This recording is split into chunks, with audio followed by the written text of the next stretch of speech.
Jednoho dne z rána jsme si s naší školou vyjeli do spalovny komunálních odpadů. Byli jsme zvědaví, co nás tam čeká. Doposud jsme toho o spalovnách moc nevěděli. Když jsme vystoupili před vrátnicí, ohromila nás výška komínu.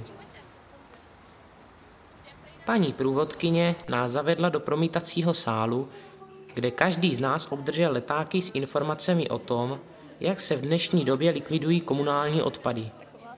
Pak jsme shlédli krátký film o funkci zařízení. Základním úkolem odpadového hospodářství je předcházet nebo omezovat. Abychom se mohli vydat do provozu, museli jsme si nasadit nepříliš pohodlné ochranné přilby. Někteří měli problémy s utahováním řemínků.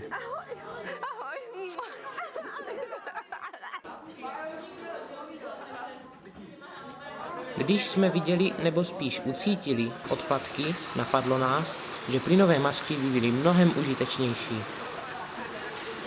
Je neuvěřitelné, jaké hromady nepotřebných odpadků lidé dokáží snadno vyprodukovat. A jak nesmírně složitými procesy se těchto materiálů zbavujeme. Dozvěděli jsme se, že teplo vyprodukované hořením odpadů se dá využít k vytápění našich domovů. Ta účinnost těch elektrofiltrů je cirka 99%, to znamená... Dodržení těchto výsledných hodnot se dosahuje s pomocí současné výpočetní techniky nacházející se ve Velínu. O něco později jsme měli možnost podívat se na obrovské hromady smetí z pohledu jeřábníka, který je obrací a přidává do kotlů, kde se spalují.